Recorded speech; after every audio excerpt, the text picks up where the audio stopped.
everyone, welcome to my channel. This is Michelle Swann with Swann Realty Group, and I am here today with Alexis Farrar from Prime Lending.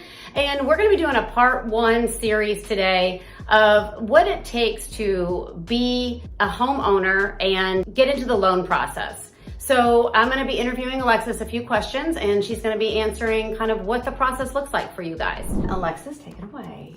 Thank you for having me. Absolutely, absolutely. So kind of the first question that I wanted to ask you was, what are the key factors that lenders consider when evaluating a borrower's creditworthiness? Well, the first time I'm speaking to a borrower on the phone, we're typically talking, when we're talking about credit, I'm asking them, hey, how does your credit look?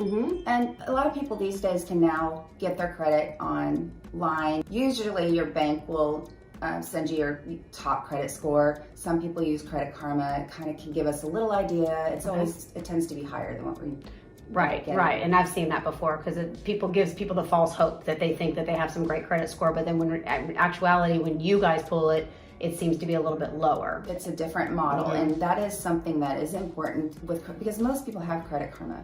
So I always tell them, give me an idea of what it gave you. It only gives 2 scores. We pull 3. We pull a tri-merge when we pull your credit. So we have our own model that's in the mortgage business that, unlike any other place where you can't get your credit unless a mortgage lender pulls it.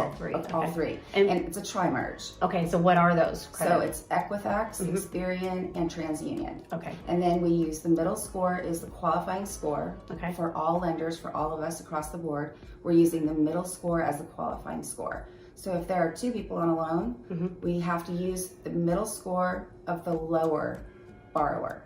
Okay. Not that, so unfortunately, the person with the highest credit score doesn't get the benefit of using it. Gotcha. It is the person with the middle lower score that will be the qualifying score. Okay, gotcha. Okay, so that makes sense. So, what are the different types of loans available at Prime Lending?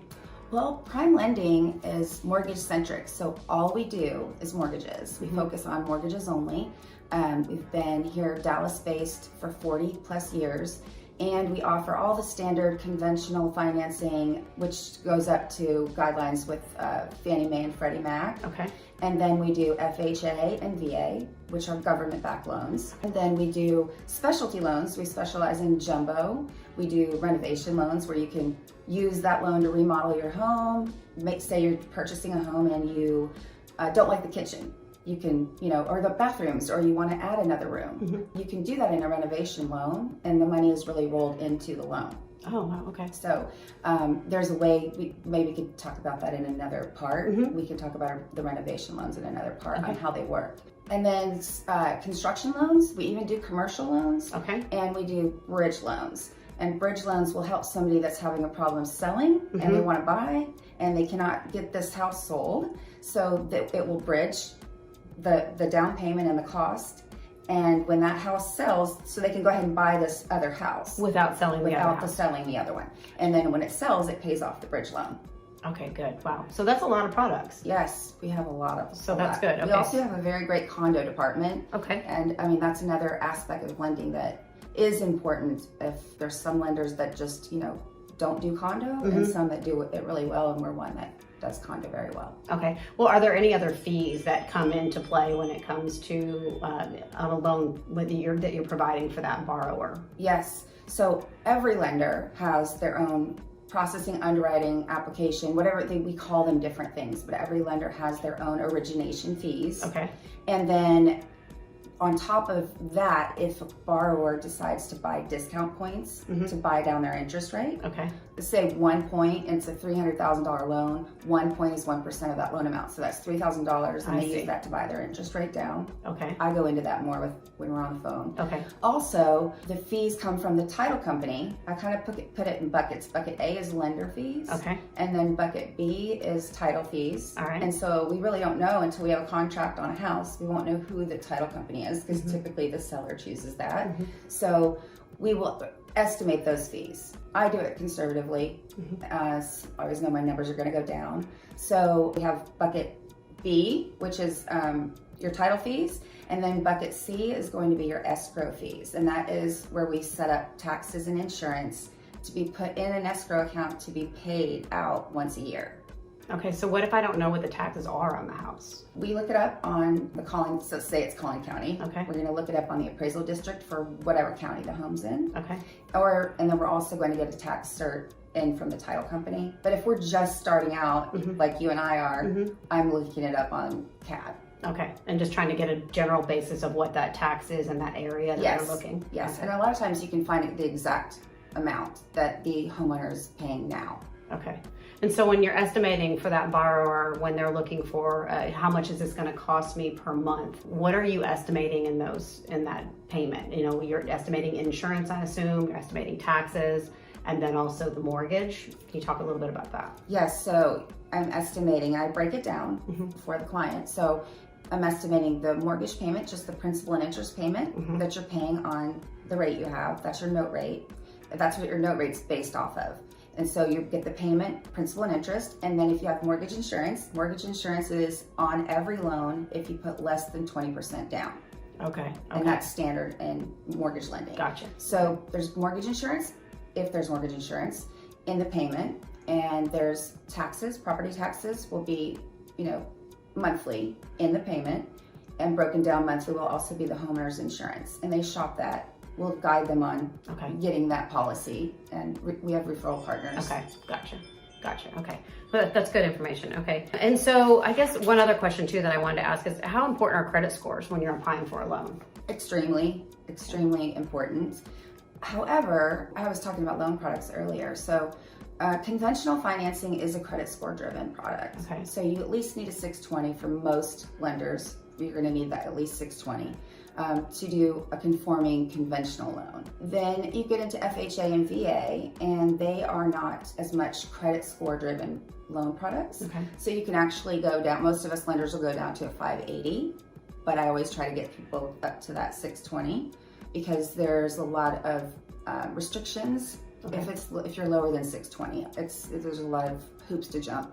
Okay. And a lot more stringent underwriting on that type of loan. Does the interest rate change though if my credit score is a 580? And does it make a difference on what I'm qualified for? It will a little bit on an FHA, a little bit, but not like it would. 620 is the minimum on conventional. Okay. Now conventional, if you have a 620 versus a 700 credit score, you're having a big difference in your your rate. Okay, so it is really important to make sure that my credit score is as high as I can possibly have it. Yes. Okay. And for all lenders across the board, 740 is pretty much the magic number in conventional financing.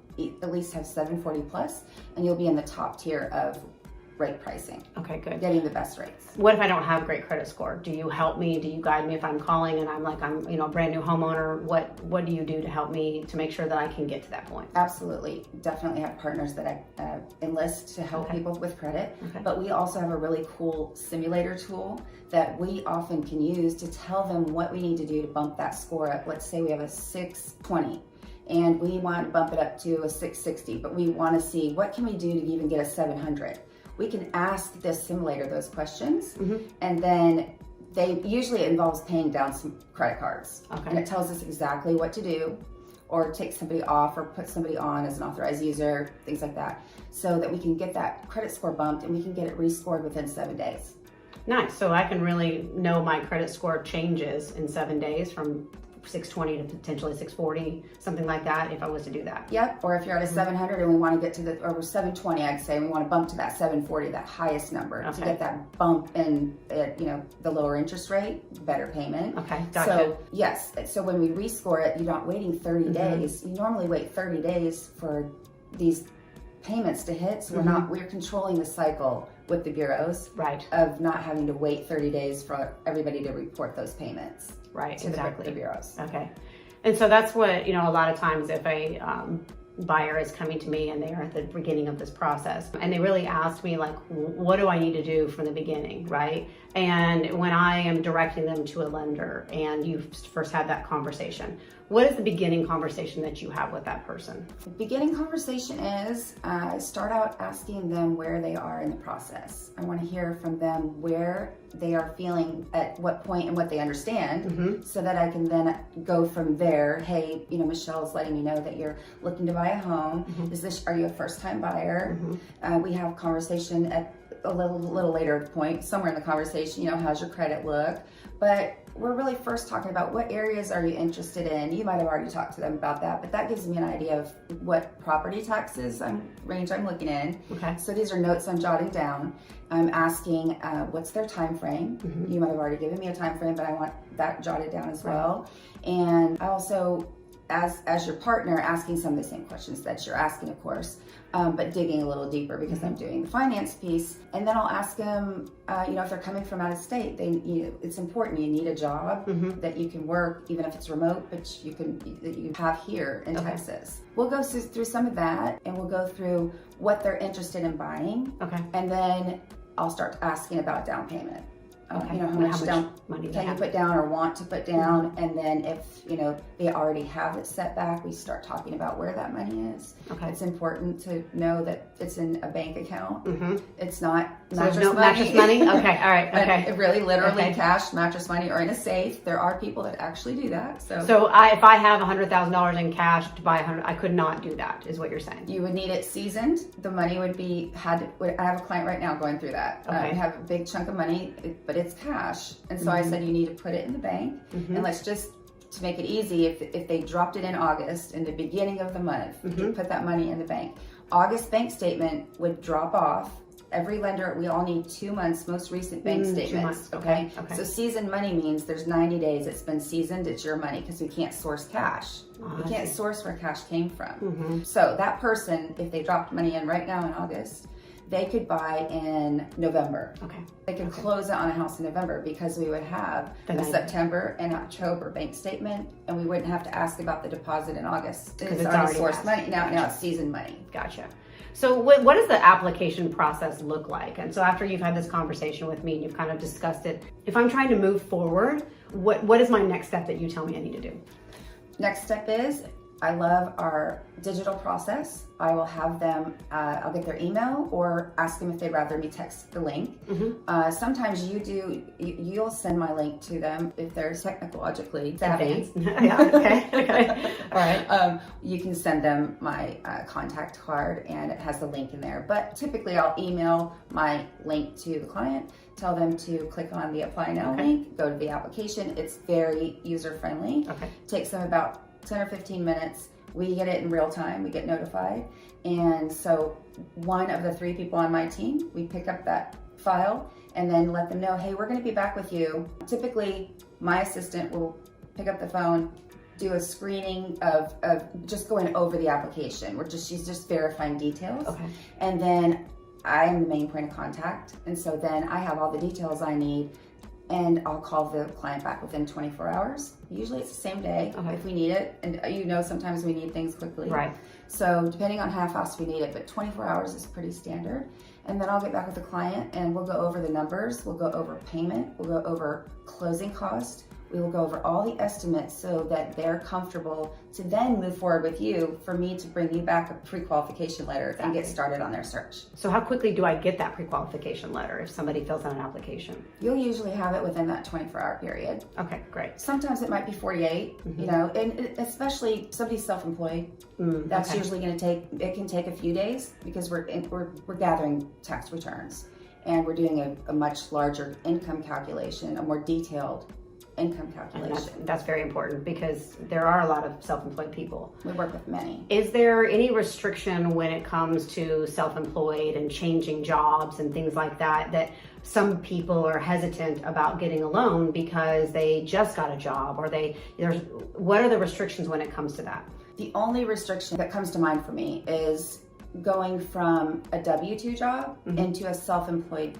employment situation. Okay. Because when you go that way, from W-2 to self-employment, now we lenders need a 2-year history that shows stability, so we can average the income for at least 2 years of tax returns for that business. So that's going to put that person into a waiting period. Okay. To have 2 years filed tax returns, so that the lender can see that we have stability of income, stability of a business. So I've heard before, though, that you can, if you were in one job and then switch to a different job and there's a restriction there. Talk about that a little bit. And that's not nearly as restrictive. So, or the waiting period isn't. So we can actually, they can leave one job. You and I have even had some clients coming and they just have their offer letter and they're about to start. They haven't even started the new job. I've had people, I don't recommend it, but I've had people switch jobs in the middle of the loan process. We always don't absolutely recommend it. However, we can write the loan based on the offer letter. Okay. They have to start the job during the loan process so we can verify they're there. Gotcha. Okay. So that makes sense. Well, what tips do you have as far as, when someone's considering taking out a loan and they're starting this process off at the very beginning? What would you recommend to that person that's brand new, that's like, I want to buy a house?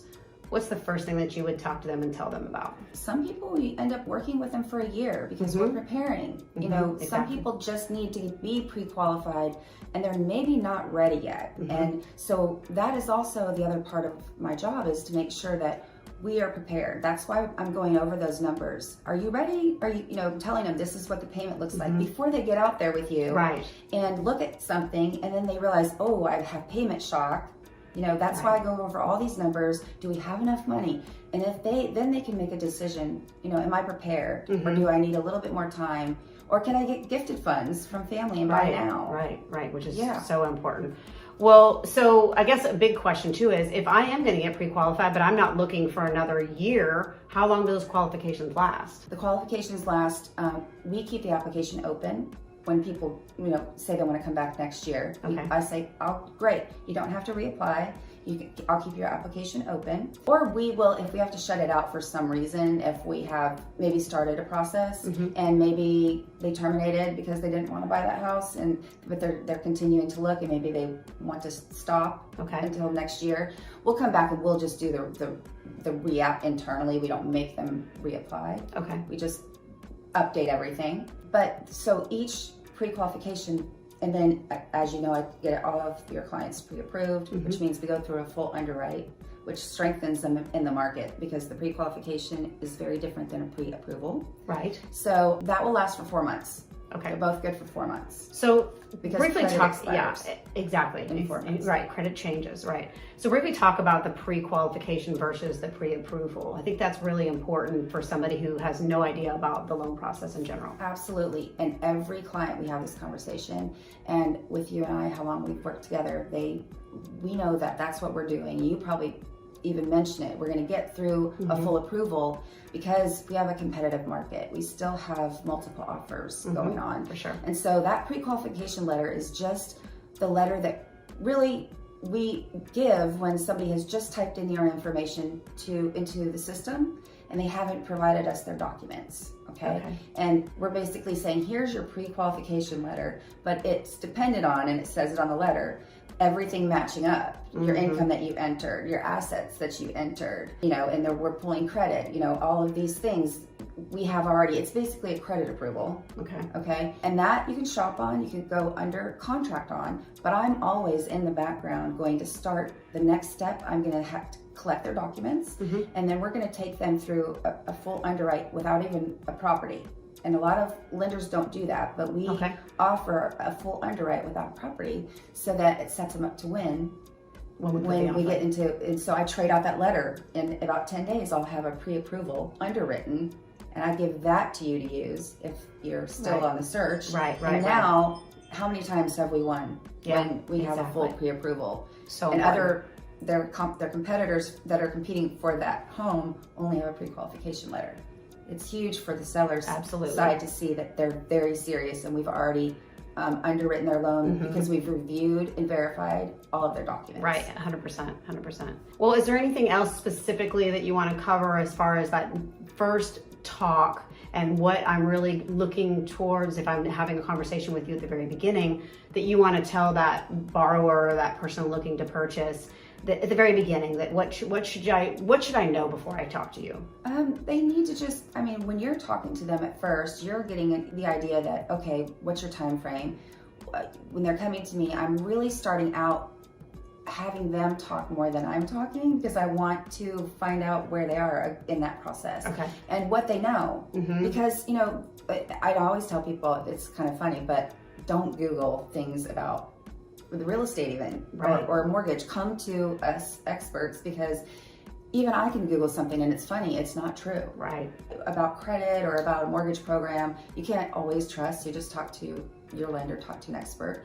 But I just really start off with what their questions are, and get them to do the application, because once I have the application, I have my picture, I have my whole setup of what I can do, because everybody qualifies differently. Right. Gotcha. And then you need to talk about the programs once you get to that point and you've got the application, then you can tell them kind of which box they fit into that best fits them. I usually pick 2, because it can, I don't want to, confuse people. I don't want it to make it's complicated if you have too many choices to, pick really, you don't have to have that many choices really. What they fit in is either going to be conventional, or I'm going to take them over to FHA. Okay. And there's reasons why you would FHA, why you would go FHA versus conventional, and it's not always credit, but they have a higher debt ratio ceiling, so you have more flexibility and more purchasing power to be on the FHA, which is a first-time buyer product. It's a 3.5% down, and then conventional has a 3% down for a first-time buyer. Okay. So there are some low percent downs options with both of those loan programs. Yes, and I meant to mention earlier, we do down payment assistance. Okay. All right. Well, that's good to know.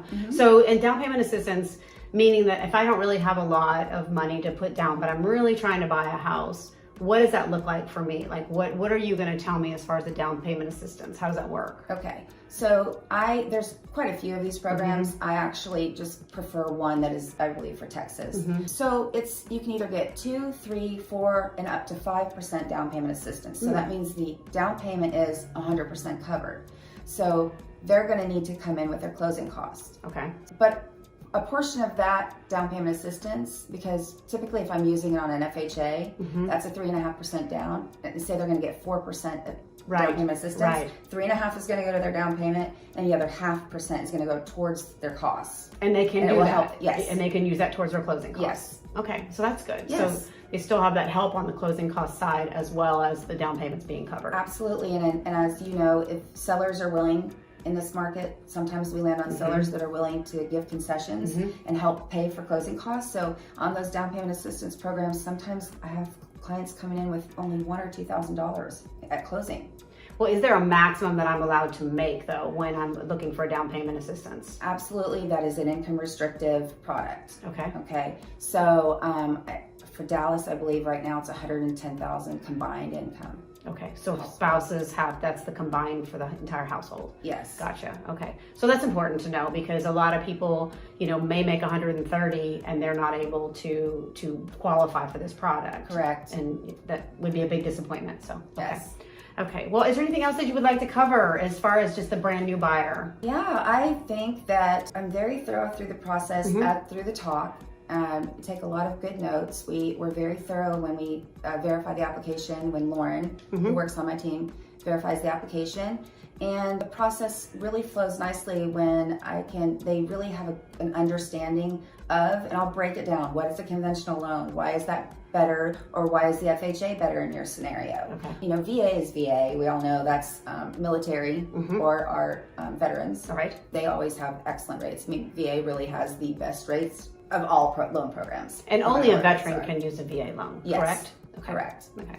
Because that is important, because sometimes people hear about them but don't know that that's not a qualification unless you're a veteran. So yes. Okay. Well, thank you so much for watching my video, and I hope you guys enjoyed. And if you have any questions, please write in the comments. But hope you guys enjoyed it, and like and subscribe. Hope to see you in the next video.